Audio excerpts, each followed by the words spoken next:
Welcome to HFY Sage of Stars, where extraordinary stories come to life. Enjoy the journey. The battlefield had aged 5 days when Cole Harper arrived, meaning the scavengers had already stripped anything valuable.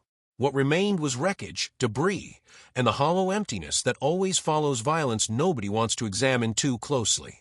He wasn't military, wasn't a medic, just a field engineer contracted to assess salvageable equipment from skirmishes various factions fought over territory nobody actually wanted, but everyone claimed was strategically vital. Depressing work that paid better than station maintenance. So here he was, scanning through ruins of what had probably been a short, brutal engagement between forces he didn't recognize and didn't particularly care to identify. His scanner registered a biosignature that shouldn't exist. Faint, irregular, but definitely alive. Cole's first instinct was to ignore it. Getting involved with survivors meant answering questions, filing reports, generally complicating what should be a simple salvage assessment. But the signature was weak enough that whoever it was wouldn't last long without help. And apparently, he wasn't quite cynical enough to walk away from someone dying when he could potentially do something about it.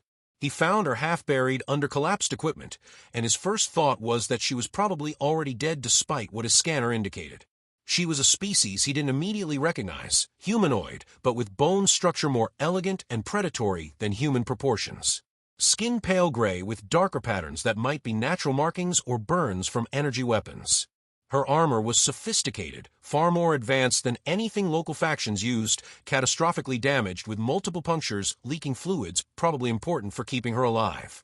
Cole knelt beside her and performed a quick assessment with the practiced efficiency that comes from years of emergency repairs on actively failing systems. Her breathing was shallow, irregular. Her biosigns were chaotic, and she had what looked like critical damage to whatever served as her cardiovascular system. Without proper medical equipment, she'd be dead within the hour, probably less. He didn't have proper medical equipment. What he had was an engineering toolkit designed for repairing environmental systems, and a working knowledge of biology that was mostly theoretical and definitely not specialized for alien physiology. This was a terrible idea, and he'd probably make things worse, but doing nothing guaranteed her death, so he might as well try. Her armor had integrated life support still partially functional, probably the only reason she remained alive at all. Cole accessed the system through an emergency maintenance port and discovered it was incredibly sophisticated, self-regulating, adaptive, and currently failing because the power supply was compromised and multiple backup systems had been destroyed. He could work with this. It wasn't that different from environmental systems he fixed on stations, just scaled down and connected to biology instead of habitat modules. He bypassed damaged power routing, redirected what remained of the energy reserves to critical life support functions, and jury-rigged a connection to his own portable power supply to provide the additional energy the system needed. Deeply unofficial, probably violating about 17 safety protocols, but it stabilized her biosigns enough that she wasn't actively dying anymore. The armor was trying to seal her wounds, but lacked sufficient resources. Cole supplemented it with medical foam from his emergency kit, stuff designed for human injuries that probably wasn't ideal for alien biology, but served the basic function of stopping leaks and preventing further damage. He worked quickly, methodically, treating this like any other emergency repair where the system was failing, and he needed to keep it functional long enough to reach proper facilities. After 20 minutes of improvised intervention, her biosigns stabilized into something that looked less like imminent death and more like severe injury that might be survivable with proper treatment. Cole sat back, exhausted from the adrenaline and the particular stress of trying to repair a living being like she was a malfunctioning machine. He considered his options. He should contact authorities, report the survivor, let proper medical personnel handle this. But he was in disputed territory where authorities meant whichever faction currently claimed control. Handing over an injured combatant from an unknown faction seemed like an excellent way to get himself killed, or at minimum extensively questioned about things he didn't know and couldn't answer. The alternative was taking her with him, insane for numerous obvious reasons, but at least it meant she didn't get executed or worse by whatever local powers currently ran this area. Cole looked at her unconscious face, at breathing more stable now, but still concerning, and made the kind of stupid decision he'd spend the next several days questioning. He carried her to his transport. She was surprisingly light despite her height, probably because of the bone structure differences. He secured her in the cargo area with his equipment. Her armor's life support was running off his portable power now, which meant he had maybe 12 hours before he needed to find a more permanent solution. That was a problem for future Cole. President Cole was getting them both away from this battlefield before someone showed up asking questions he definitely couldn't answer. The transport lifted off, leaving the battlefield behind. Cole realized he'd just kidnapped an alien warrior of unknown faction and unknown importance, had no idea where to take her, and was now responsible for keeping alive someone whose biology he didn't understand, using equipment that wasn't designed for this.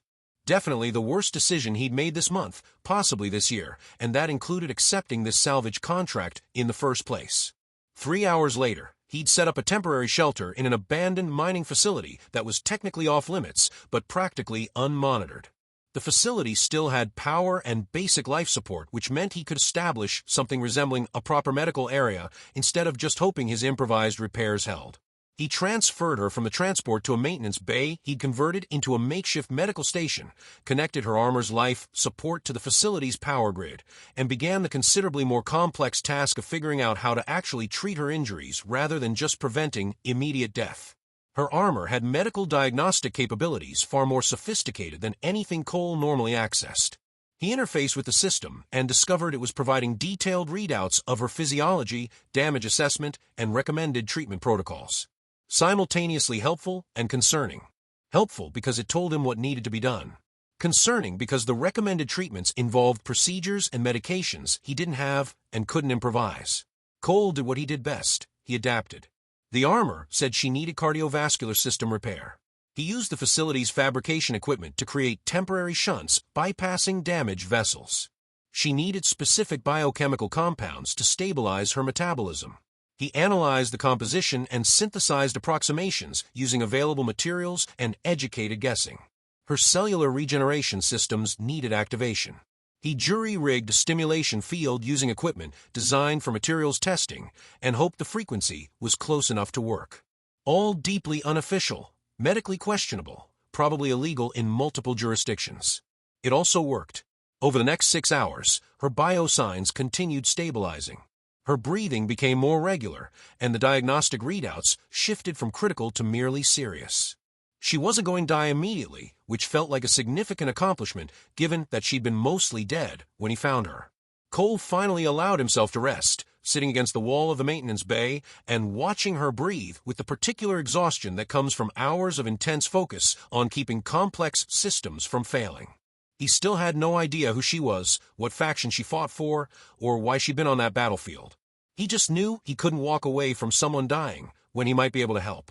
And now, he was committed to seeing this through until she either recovered enough to leave on her own, or his improvised medical intervention failed catastrophically. He fell asleep watching the diagnostic displays, surrounded by improvised equipment and jury-rig repairs, completely unaware that the woman he just saved from dying on a forgotten battlefield was Empress Talvern Char, secret sovereign of a civilization spanning 800 star systems, and that his unremarkable act of compassion had just prevented the collapse of galactic governance that billions of beings depended on without ever knowing it existed. Talvern regained consciousness slowly, her awareness returning in fragments as her regeneration systems restored cognitive function. The first thing she registered was pain, expected given the extent of her injuries. The second was confusion about where she was and how she remained alive when her last clear memory was of critical system failure during the ambush designed to kill her.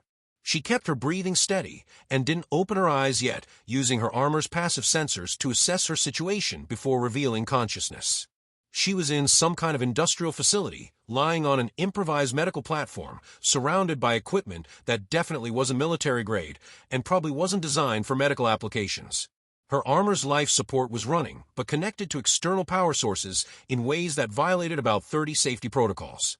Someone had performed extensive repairs on her cardiovascular system using techniques where creative might be the most charitable description. Her distributed consciousness network was still offline. Deeply concerning.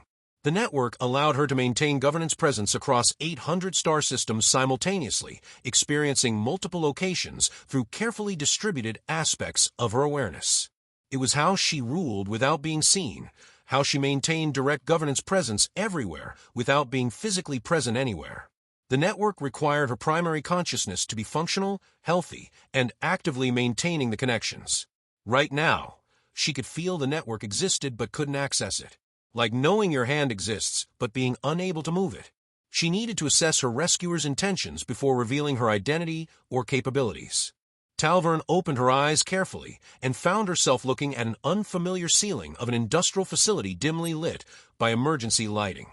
She turned her head slowly. Everything hurt, which meant her regeneration systems were still working on extensive internal damage, and saw a human sleeping against the wall nearby, surrounded by equipment and diagnostic displays. He was young, probably early 30s by human aging, wearing practical work clothes stained with lubricants and her blood. His face suggested exhaustion rather than threat, and the equipment around him indicated he was some kind of engineer or technician rather than military. This was her rescuer, then, someone with no apparent connection to her attempted assassination, and no obvious reason to keep her alive beyond basic compassion or possibly misguided heroism. Talvern accessed her armor's diagnostic logs and reviewed what happened after she lost consciousness.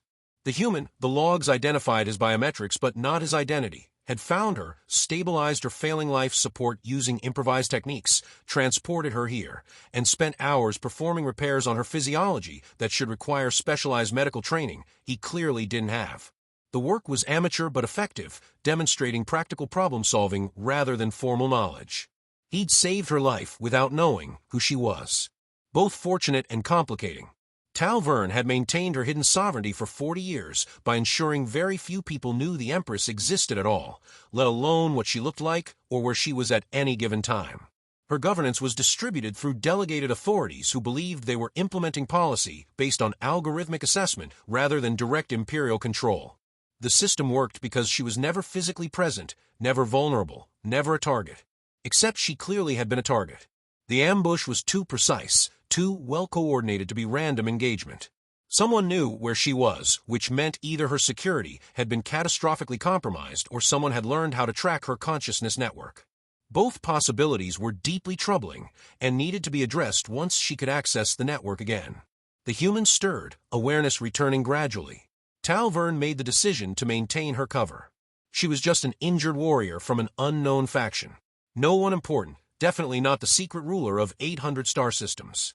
He woke fully and immediately checked the diagnostic displays before looking at her, which suggested his priority was her medical stability rather than interrogating her about identity or allegiance.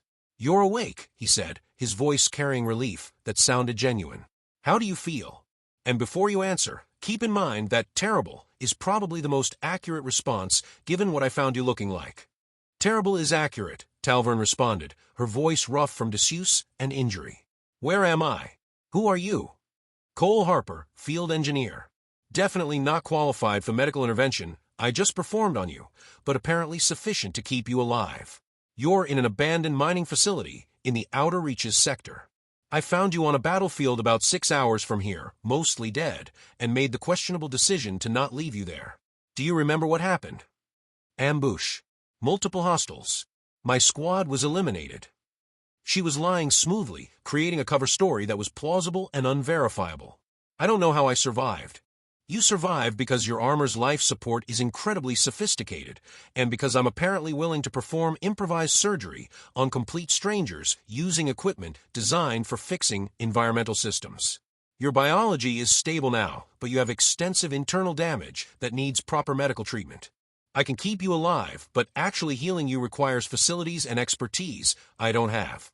Talvern assessed him carefully. He was being honest, showed no signs of recognizing her, genuinely seemed to have helped her out of straightforward compassion rather than strategic calculation. Both refreshing and concerning. She needed to recover her network access and return to governance, but she also needed to understand how she'd been compromised and who attempted her assassination. Staying with this engineer who had no idea who she was might be the safest option until she could fully recover. "I can't go to official medical facilities," she said, which was true for reasons he didn't need to know. "The faction that attacked me has extensive reach. If they learn I survive, they'll try again. So you need to stay hidden while you recover. That's going to be complicated, but probably manageable. This facility is off the books, rarely monitored, and I'm contracted for salvage work in this sector for another 3 weeks. I can keep you stable and hidden during that time if you can survive on improvised medical care. Why are you helping me? You don't know who I am, what faction I belong to, whether I'm worth the risk you're taking." Cole shrugged, looking uncomfortable with the question. "Because you were dying, and I could potentially stop that from happening. That seems like sufficient reason without requiring detailed background checks or strategic calculation about whether you're worth saving. You're a person who needed help. I had skills that could provide help. The math is pretty simple from where I'm standing. Talvern felt something unexpected, gratitude mixed with the particular irony of being saved by someone who had no idea they just prevented potential galactic collapse. This human helped her because it was the right thing to do, operating on principles of basic compassion rather than strategy or calculation of value. It was the kind of uncomplicated decency she rarely encountered in governance, where every action was measured against political consequence and strategic benefit. "Thank you," she said simply. "I'm Talvern and I owe you my life, though I have no idea how I'll ever repay that debt. You don't owe me anything except trying not to die while I'm keeping you alive, because that would be really disappointing after all this effort. Now your armor says you need metabolic stabilization treatment in approximately 4 hours. I'm going to attempt to synthesize the required compound using this facility's chemical processors. Try to rest and don't move too much, because several of your internal repairs are held together with medical foam and optimism." Over the following days, Talvern recovered slowly, while Cole maintained her life support systems with the kind of dedicated attention he apparently gave to any complex system that needed monitoring. He was methodical, competent, and completely unaware that his patient was trying to restore consciousness network access that governed 800 star systems while pretending to be a regular injured soldier. She attempted to access the network repeatedly, but found it still unresponsive. The damage wasn't to the network itself. She could feel it existed, could sense the distributed aspects of her consciousness waiting to reconnect, but to her ability to maintain the connections. Whatever injured her had disrupted her neurological capacity to sustain multiple simultaneous consciousness states. She needed complete healing before she could resume governance, which meant the delegated authorities were currently operating independently without her guiding presence. "You seem distracted," Cole observed during one of his regular check-ins on her medical status. "Worried about your faction finding you or something?" "I have responsibilities I can't fulfill while recovering. People depending on me who don't know if I'm alive or dead. Can you contact them? Let them know you survived." "Not safely. Communication could be traced. They'll have to manage without me until I can return." This was true, though the scale of "they" and "manage" was considerably larger than he imagined. That must be difficult, knowing people need you but being unable to help. It's necessary. Sometimes leadership means trusting others to handle things independently even when you want to maintain direct control. She was testing him without quite knowing why, curious about his perspectives on governance and responsibility. Cole considered her words while adjusting the metabolic stabilization treatment he was preparing. "I guess that makes sense, though it seems like good leadership should involve building systems that don't collapse just because one person is temporarily unavailable. Seems risky to have everything depend on a single point of failure." Talvern found herself genuinely surprised by this observation from a field engineer who had no context for what he was actually describing. He'd essentially articulated the core problem with her governance structure. The distributed consciousness network created the appearance of systemic governance, but it all depended on her sustained presence. If she died or became incapacitated, the entire structure collapsed because the delegated authorities didn't actually know they were implementing her direct will rather than algorithmic assessment.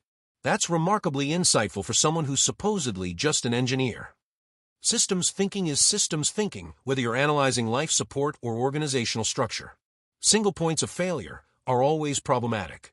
Good design involves redundancy and graceful degradation when components fail. And if the component is irreplaceable? If the entire system is designed around a specific capability that can't be easily replicated, then you've built a system that's elegant but fragile. Might work perfectly under normal conditions, but catastrophically vulnerable to unexpected failures. I'd redesign it if possible, but that's easy to say when I'm not the one who has to actually implement changes to complex systems. 8 days into her recovery, Talvern's ability to access the consciousness network finally began returning. It started as vague impressions, distant awareness of her distributed aspects, fragmentary connections that lasted seconds before dissolving. She carefully didn't react visibly, maintaining her cover as recovering warrior while internally celebrating that her neurological damage was healing sufficiently to restore governance capability. The fragmentary connections revealed concerning information. Without her active guidance, the delegated authorities were starting to fracture. Policy disputes that she would normally resolve through subtle consciousness influence were escalating into factional conflicts. Economic coordination that depended on her distributed awareness of multiple sectors simultaneously was breaking down into inefficient local optimization. The network was degrading without her presence holding it together, and she was still days away from being able to resume full consciousness distribution. She needed to accelerate her recovery, which meant taking risks with her healing that Cole would definitely object to if he knew what she was planning. Talvern began subtly manipulating her armor's medical systems, pushing her regeneration processes faster than recommended, accepting increased pain and potential complications in exchange for faster return to functionality. Cole noticed something was wrong during his morning check of her biosigns. Your regeneration rate is elevated beyond normal parameters. That's going to cause problems if you're somehow forcing accelerated healing. You'll end up with incomplete repairs and potential system failures. Whatever you're doing, stop it. I need to recover faster. My people need me. Your people need you alive and actually healed, not rushing recovery and causing permanent damage. I've spent 8 days keeping you stable. Don't undo that work because you're impatient. You don't understand the stakes. Every day I'm inactive, people are suffering consequences of my absence. Then they'll suffer a few more days while you heal properly. Dead martyrs are useless to everyone. Living people who recovered correctly can actually help. Basic logic. He was right, which was frustrating because Talvern was accustomed to making decisions about acceptable risk and having those decisions implemented without argument. But Cole wasn't her subject, didn't know who she was, and was operating purely on the principle that his patient shouldn't sabotage her own recovery.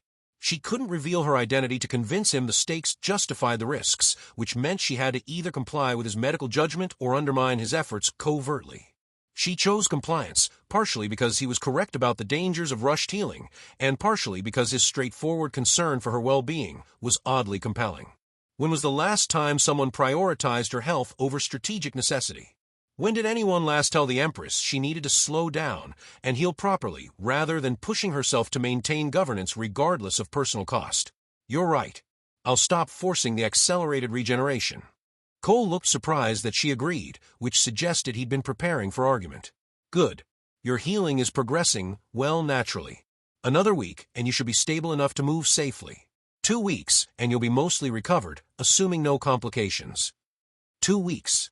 Talvern ran calculations about what could collapse in 2 weeks of absent governance and concluded it was survivable, but not ideal.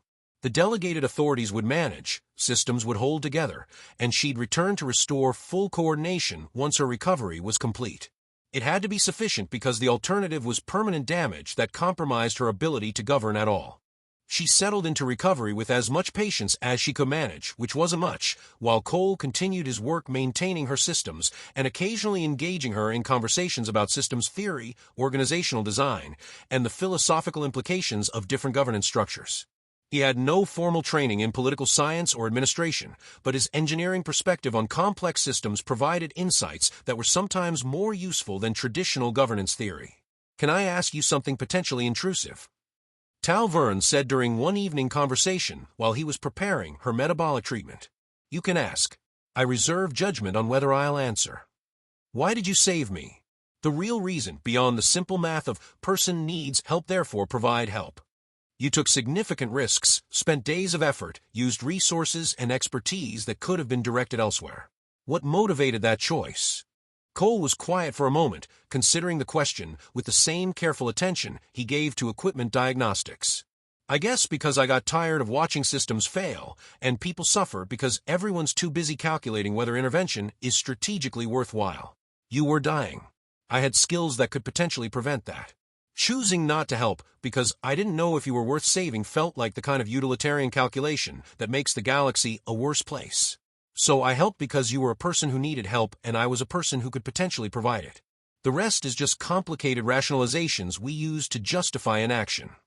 That's a remarkably idealistic perspective for someone working salvage contracts in disputed territories. Yeah, probably. But pragmatism without principles is just opportunism, and I prefer to think I'm slightly better than that, even when evidence suggests otherwise. Talvern found herself genuinely moved by this perspective from someone who had no idea he was talking to the person whose governance philosophy he was essentially challenging. He'd saved her because it was right, operated on principles of basic compassion rather than strategic calculation, and continued caring for her recovery without expecting recognition or reward. It was the kind of uncomplicated decency she'd built her governance structure trying to enable, but rarely encountered directly. 2 weeks after Cole found her dying on a battlefield, Talvern's consciousness network access fully returned. She was lying in the maintenance bay, pretending to sleep, when she felt it, the sudden expansion of awareness as her distributed consciousness aspects reconnected, allowing her to experience simultaneous presence across 800 star systems. It was overwhelming after 2 weeks of isolation in a single body, like suddenly remembering you had thousands of limbs you'd forgotten existed. She carefully maintained steady breathing and didn't react physically while her awareness expanded across the galaxy. Through distributed consciousness, she experienced throne rooms and administrative centers, policy debates and economic coordination, all the complex machinery of governance that depended on her unseen presence. The network had held together during her absence, but showed signs of strain. Factional conflicts that needed resolution. Coordination failures that require her attention. Dozens of small crises that accumulated during her recovery. She began working immediately, distributing her attention across critical needs, restoring the subtle influences that maintained stability. To Cole, sleeping against the wall nearby, she appeared to be resting peacefully. Across 800 star systems, Empress Talvern Char resumed governance through distributed consciousness, maintaining civilization through invisible presence while recovering in an abandoned mining facility under the care of an engineer who had no idea he was hosting the secret sovereign of the galaxy. 3 weeks after Cole found her, Talvern was sufficiently recovered to leave safely. Her physical injuries were healed to the point where she could move without assistance, her consciousness network was fully restored, and she'd managed to conduct governance duties while maintaining her cover as a recovering warrior. It was time to return to her normal existence, which meant leaving behind the man who'd saved her life without ever knowing what he'd preserved. "Your biosigns are stable," Cole announced during his final diagnostic check. "You're cleared for travel if you think you can manage it safely. Your armor's life support is fully functional. All your internal repairs have properly integrated, and you show no signs of complications from the accelerated healing you definitely weren't doing despite my warnings." "I wasn't," Talvern started to deny, then saw his expression and realized he'd known all along. "You knew I was forcing faster regeneration. I'm an engineer. I know when systems are being pushed beyond recommended parameters. I figured you had reasons, and since you weren't causing catastrophic damage, I decided not to argue further. How'd the secret urgent mission go?" She stared at him for a moment, unsure if he was implying he knew more than he should or if he genuinely believed she'd been conducting military operations during recovery. "It went as well as could be expected given the constraints." "Good. Then you're ready to leave, rejoin your faction or people or whatever organizational structure you belong to, and go back to whatever you were doing before someone tried to kill you." There was something in his tone that suggested acceptance, but also resignation. He'd known from the beginning that saving her meant helping her leave once she recovered, and he was prepared for that outcome without requiring explanations or expressions of gratitude beyond what she'd already provided. Talvern stood, testing her mobility and finding it acceptable. "I can't tell you where I'm going or what I do. I can't explain who tried to kill me or why. I can't offer you anything except my gratitude for saving my life when you had every reason to leave me dying on that battlefield. I don't need explanations or compensation. I'm glad you survived and recovered. That's sufficient outcome for the effort invested. You're a better person than most people I encounter in my work. I'm a field engineer with questionable judgment about who to rescue from battlefields. Let's not overstate the heroism here." She wanted to tell him the truth, that he'd saved the Empress, that his compassion preserved galactic governance, that his unremarkable act of helping someone in need had consequences affecting billions. But revealing that truth served no purpose except satisfying her need for him to know what he'd accomplished. And it would compromise the security that had kept her alive for 40 years. Better he never knew, never became a target, never had to carry the weight of understanding what his simple decency actually preserved. "Thank you, Cole Harper, for everything." "You're welcome, Talvern, whoever you actually are. Try not to get ambushed again. I won't be around to perform improvised surgery next time." She left the mining facility, returned to her hidden ship that had been waiting under stealth protocols, and resumed her distributed existence across 800 star systems. Within hours, Empress Talvern Char was governing civilization through invisible presence, coordinating policy, and maintaining stability through consciousness that existed everywhere and nowhere. Cole never learned who he'd saved. He returned to his salvage work, conducted his contracts, and occasionally thought about the mysterious warrior he'd kept alive for 3 weeks using improvised medical techniques. He figured she was probably someone important to her faction, hoped she'd survive whatever conflict she was involved in, and moved on with his life because dwelling on was pointless when there was equipment to repair and systems to maintain. 6 months later, Cole was working a salvage contract in a different sector when he found something unusual. An encrypted data packet addressed to him specifically, attached to a significant credit transfer that was more than he'd earned in 5 years of contracts. The message was brief and provided no identifying information about the sender. For services rendered, you saved something more important than you know. This doesn't balance the debt, but it acknowledges it. You are seen and valued even when you don't recognize the significance of your own actions. Thank you for being someone who helps people because it's right rather than because it's strategically advantageous. Cole stared at the message and the credit transfer, trying to understand what services rendered or what significance his actions supposedly had. He decided it must be from Talvern somehow, expressing gratitude years beyond what was necessary or expected. He had no idea the message came from the Empress herself, who maintained governance of the galaxy, and that his simple act of battlefield compassion had prevented collapse of civilization spanning 800 star systems. He accepted the credits because refusing would be impractical, filed the message away as a pleasant mystery, and returned to his work. Somewhere across the galaxy, Empress Talvern Char continued governing through distributed consciousness, maintaining stability through invisible presence, and occasionally remembering the field engineer who'd save her life without ever knowing what he'd preserved. Because sometimes the most significant acts go unrecognized. Sometimes true leadership means never being seen. And sometimes one person's unremarkable compassion preserves everything without demanding acknowledgement or reward, proving that the most important interventions often happen in silence, performed by people who will never know their choices held civilization together when it might otherwise have collapsed. Cole returned to salvaging equipment from forgotten battlefields, completely unaware that he was one of perhaps 5 people in the galaxy who had ever seen the Empress and survived to remember it. He'd helped someone because it was right, used his skills to preserve a life that needed preserving, and moved on with his existence unchanged except for the credits and mysterious gratitude from someone he'd never fully understand. And across 800 star systems, Empress Talvern Char continued ruling from shadows, maintaining civilization through consciousness no one sees, grateful to an engineer who demonstrated that true compassion operates independent of status or recognition, proving that sometimes the people who save empires are exactly the people who never seek credit for doing so.